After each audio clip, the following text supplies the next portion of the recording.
Hi, what is up, Team Duelist Alliance 671? And today we'll be showcasing, based on the new ban list, a new Monarch deck profile. Now, for the guys who have been subscribed to my channel, to our channel, thank you very much. And you might have seen a Monarch deck profile earlier, but I decided to just wait until, I don't know, Pantheism came back to 3. I'm so happy and I'm excited for this deck profile. I took the liberty of testing the build for about a week or two before I deck profiled it, and so far I'm pleased with the results. So I hope you guys like it, and I'll do my best to be as loud and as confident as I can so you guys can hear me. And sorry it took so long. I've been working. So without further ado, let's get started. Okay, to start things off, we run 3 copies of Erebus, the Underworld Monarch, arguably one of the best of all time. You spin a card, doesn't target, very good against the new adversity that is Red Eyes Dark Dragoon. And also back at 3, Adia, Ether, the Heavenly Monarch. Pretty much a hand trap for Monarchs where you could tribute summon during the opponent's turn, and then you could special summon a Monarch from your deck. Pretty much everyone that runs Monarchs knows what this does. But for those who don't know, that's what she basically does. Counter effect from the hand for Monarchs. And one of the targets that she special summons from the deck is Kuraz, the Light Monarch. 2 of them. I thought of running one at first, but as Cali Effect says, I'll give a link to his channel. Thank you for the advice. It's okay to run 2. It's okay to draw it, because it only takes 1 tribute, and it's just a good card overall. A good trick to even out the playing field is that you can use it to pop one of your opponent's cards and then pop one of your cards. You each draw 1 card, and it's even advantage. You don't lose anything, at the same time the opponent doesn't lose anything, but it's okay. So that actually rounds up the Monarchs, and the last tribute monster we run is Behold the Egyptian God, Cypher the Sky Dragon. Now you're probably wondering why you're running this. Well, first of all, this is not for show. As much as I love to run nostalgic decks, Cypher does have a kill condition in here, and as a matter of fact, sometimes I'm disappointed that I don't draw him. I mean, would you believe that? But you'll see what I mean later. I mean, it's obvious that Monarchs are really good at draw power, especially with Pantheism at 3. So to continue, we run the Servants. We run Mithra, the Thunder Vassal. For the effect to special summon from the hand for free, along with giving your opponent a token, and then you get an additional tribute summon if you use her for tribute fodder. But normally the token like if you're going first, you could Stormforth the token, and then you pretty much have free tribute fodder for Stormforth. Interesting stuff. Next we run Eidos, the Underworld Squire. Good for the graveyard effect to banish and special summon a monster of 800 attack and 1000 defense. Or when you normal or special summon them, you could tribute summon on top of your normal summon. A very good card. And he goes especially well with Adia, the Heavenly Squire. This is the only warrior you run in here alongside Kuraz, and the only one you could search for with reinforcement in the army. So her ability is like her brother, basically. You could, when you normal or special summon this monster, you special summon a monster of 800 attack and 1000 defense from your deck. This works when you normal or special summon her, but preferably you special summon her for 1/1, and then special summon Eidos, and then you get 2 tribute summons off the bat. Then if you special summon Mithra, that's 3 tribute summons in 1 turn. And that is a bit much, it may lose advantage, but if another card we run in here, you don't have to worry about that. And it's not just Pantheism. Reinforcement of the army to search for Idea. She's that important. Reasoning, because we're reasonable. Just kidding. Most of the time they're calling aid with this card, and you get to send your Monarch spells and traps. So even if they call it right, you send Erebus to the graveyard, you get him back anyways. And if you have a brick hand, that's fine. There's your tribute monster right there. Excellent card. Then 1 for 1 to bust out the idea, like the combo I told you. And then you're gonna probably scratch your heads, but Monster Reborn. I know what you're thinking, when am I gonna reborn? Well, I have about 3 targets that are exceptionally good. Kuraz, because you pretty much would destroy him anyways when you special summon him. Then you can reborn him and then draw more cards. Adia, like if you send Adia Foolish Burial, get a Monarch spell and trap back. I forgot she does that, sorry about that. From the Banished Zone. And you use Monster Reborn to bring her back from the graveyard, and then kick off her effect. Yes, so before we continue, yes, I forgot to mention that she does get a spell or trap back when she's sent to the graveyard in any way. A Monarch spell or trap, to be exact, from the Banished Zone. So that's a very good effect, especially with Pantheism. But we're going to get to that soon. We run Foolish Burial, speaking of Foolish Burial, to bury Adia, Erebus to use his recurring effect. Erebus recurring effect has it where if he's in the graveyard, you could what is it? Oh yeah, target one or target. I keep saying target.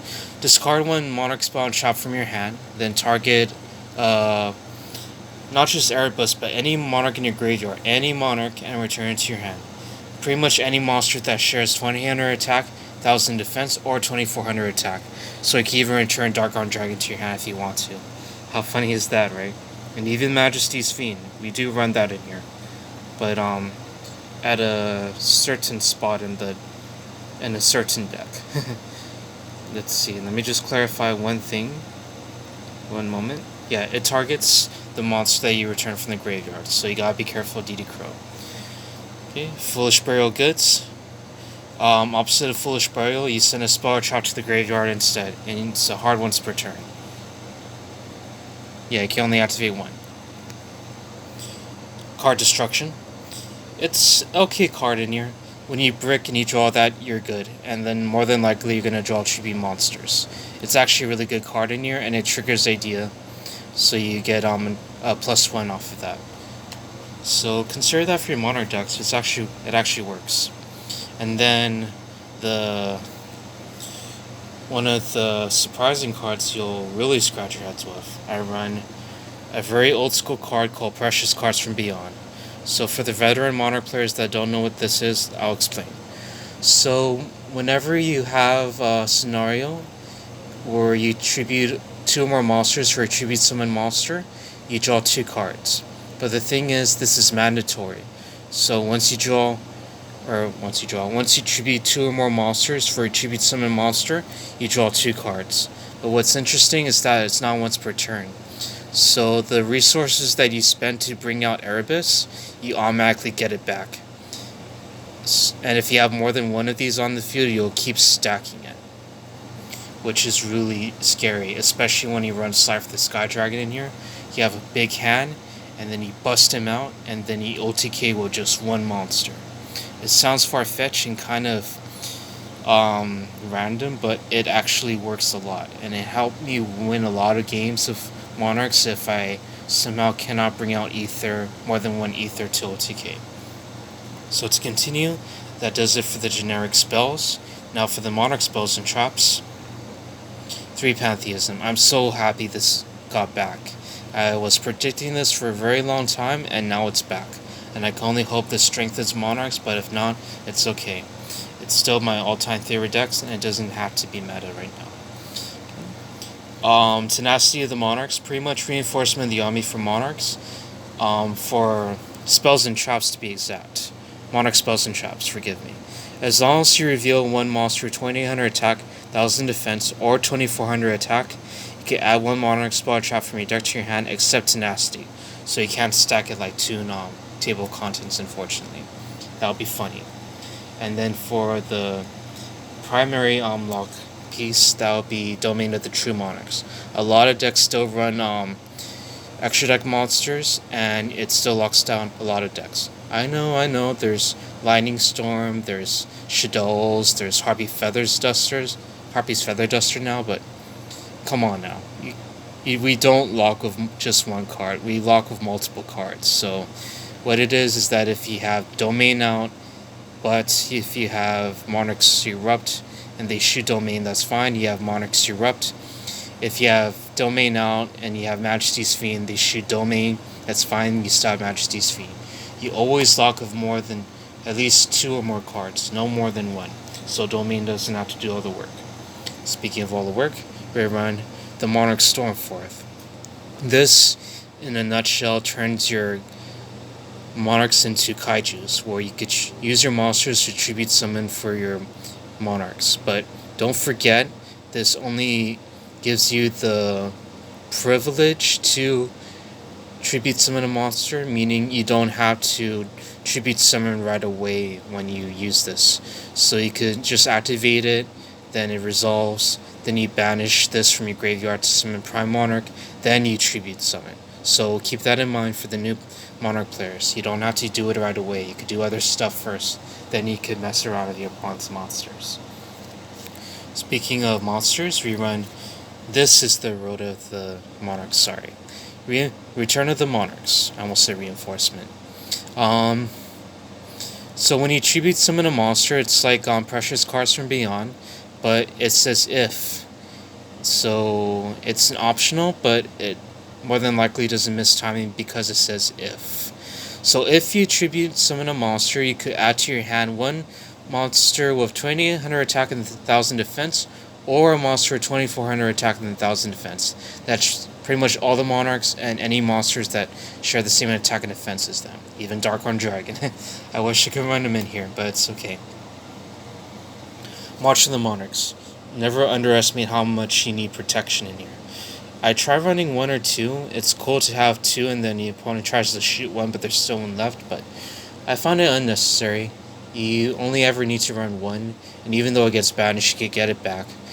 There's no taking away these Monarch cards, honestly, unless you pop Desires, but we don't run that in here, so you don't have to worry about that. So your opponent could truly never get rid of these Monarch spells and traps, because even though they shoot it or banish it, you still get it back. That's what's dangerous about this deck. Then Escalation of the Monarchs. Like Ether, it's really cool to tribute summon during your opponent's turn and mess around with their stuff. It is kind of messed up, but that's how Monarchs work. They divide, they conquer, they manipulate. They are Monarchs. No pun intended. Anyways, to continue, we run 1 Monarch's Erupt. Think of this as a skill drain for Monarchs. So what it is that you can only activate this when you control a tribute summon monster. Therefore, while this card is face up on the field, all face up monsters' effects are negated, except tribute monsters. So it cancels out everything except your tribute summon monsters. But be careful, because it might also cancel your Idea, but you normally bring out your Idea, then your Monarch before you activate this, so you should be fine, but just be a little bit careful. And if you don't need it, that's fine. You could just always send it to the graveyard via Ether and Erebus' effect. Sorry, I'm kind of excited to deck profile this if I'm rushing this a little bit too much. I mean, for the veteran players, you'll know what I'm talking about, but for the new players, I'm sorry, I'll explain it as much as I can, but forgive me if I'm summarizing some parts. Anyways, like with the figure you see on the right, we run the Prime Monarch. We run Optimus Prime, guys. He's right here, more than meets the eye. Anyways, so this has an effect where if it's in the graveyard, you could banish 1 Monarch spell and trap. You summon this as a normal monster. Remember that, a normal monster. And you have him become a monster of 1000 attack and 2400 defense. So he's a reverse Monarch in terms of attack defense. But that's okay. Sometimes you need that defense. And you can only summon him in defense mode, so that works just as fine. This one's here for a free tribute fodder, and it works really well. Like if you have a way to get this in the graveyard, and on the first turn, you don't have to worry about your idea getting negated because you just use this to bring out Erebus, basically. Like, using Domain to decrease Erebus effect to level 6. I forgot you could do that. I'm sorry. I'm really excited to deck profile this. It's been a very long time. So, if this feels like a lot, it is. It's roughly at 42. Only because, believe it or not, with so much draw power in here, you go through the deck a lot. And with you drawing like 10 cards, it pumps up your Slifer, but be careful. There are instances where it almost decked out because the deck goes through itself really quickly. Not that I never brick. Sometimes I brick, but that's okay. Most of the time I don't.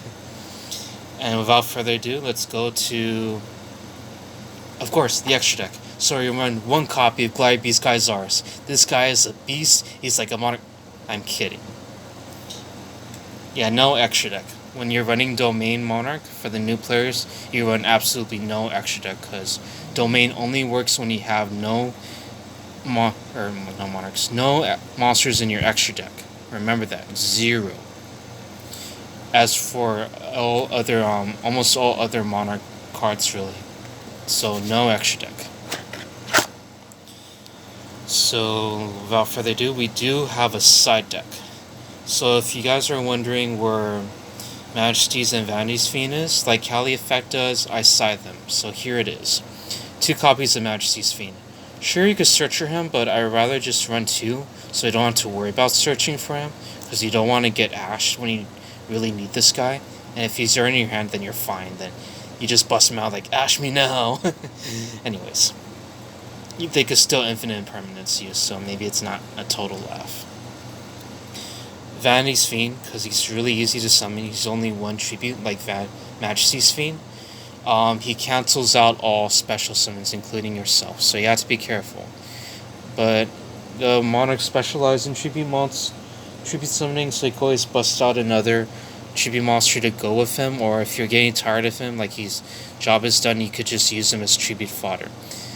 Also, don't forget, for both Erebus and Ether, you can use tribute. You can use monsters that were previously tribute summoned as tribute fodder.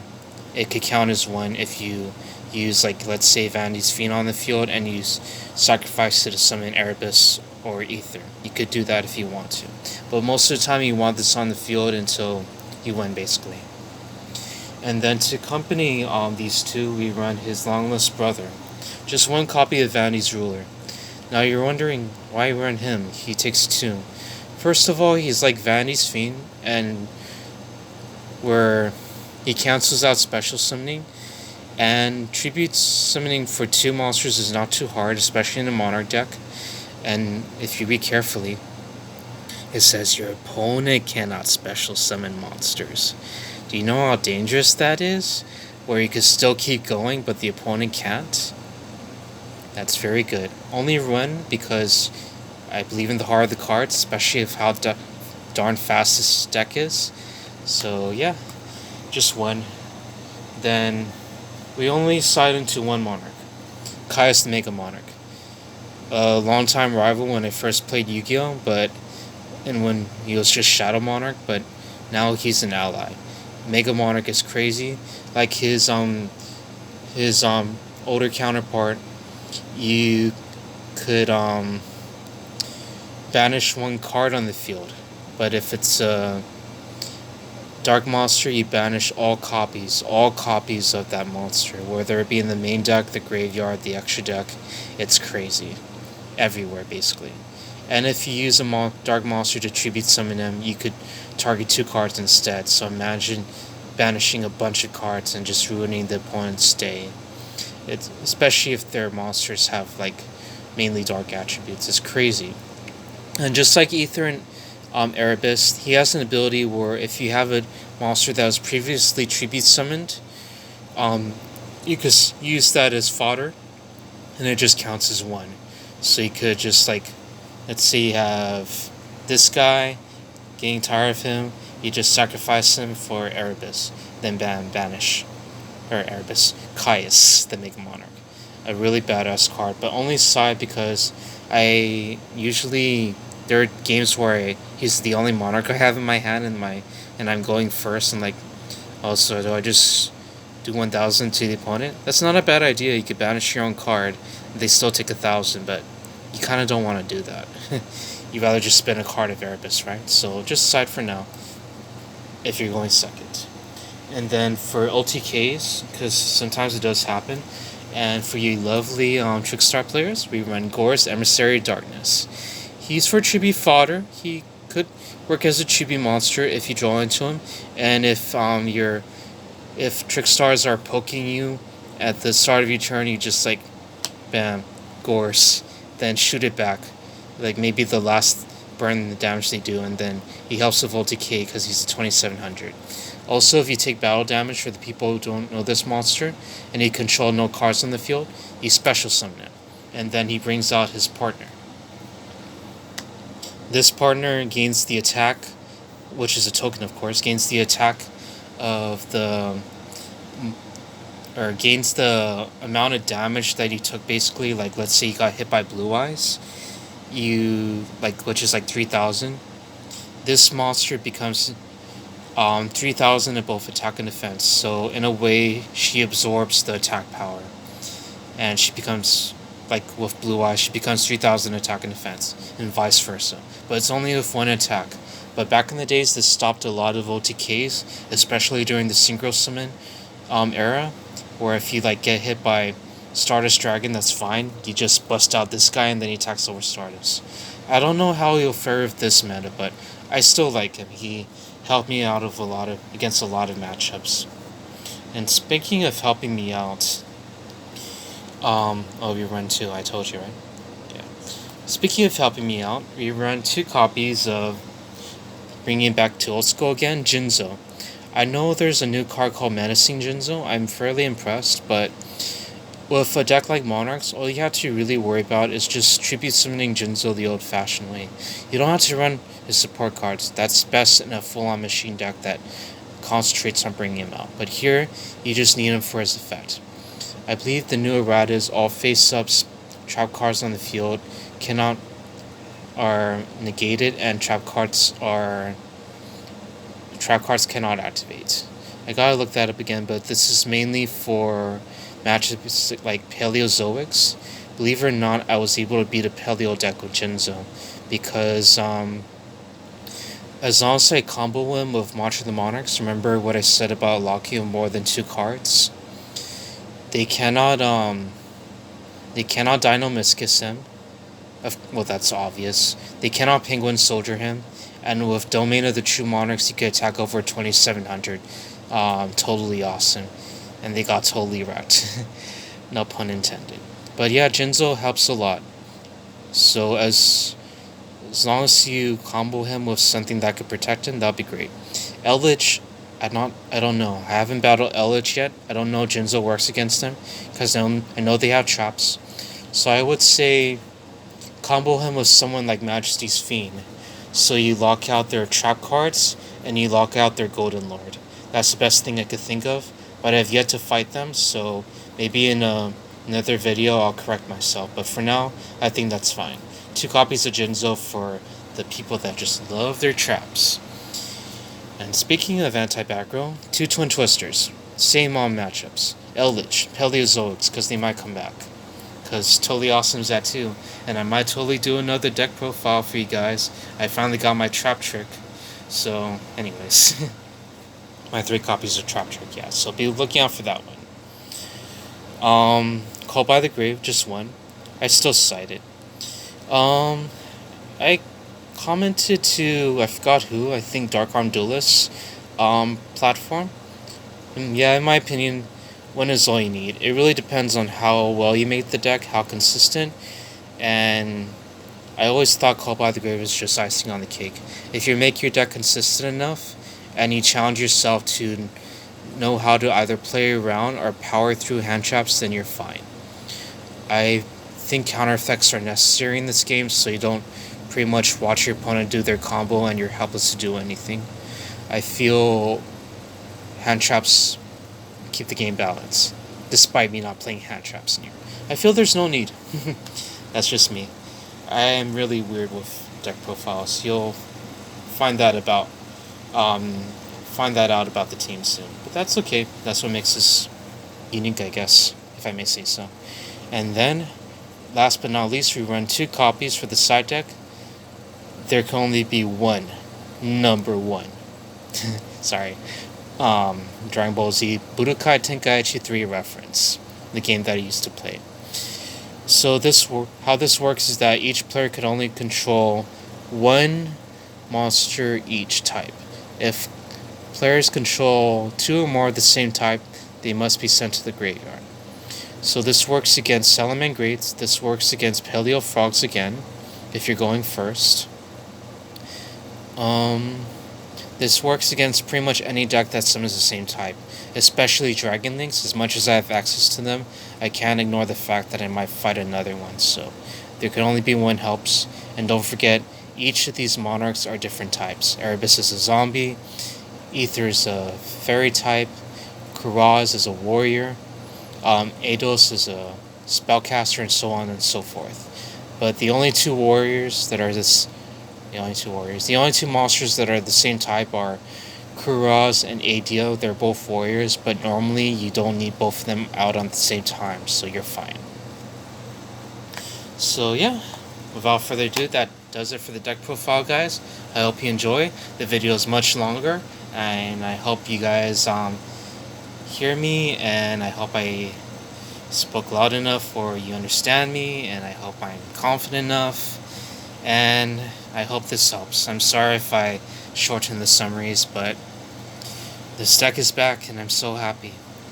So be on the lookout for more deck profiles, and I bet you guys noticed that I already made a deck for both Raw and Slifer, so I bet you know who's next. So stay tuned for that. So thanks again, guys, for watching. Don't forget to like, comment, subscribe, hit that bell, and be a part of the notification squad, and I'll see you all next time. Have a great day, and please be safe.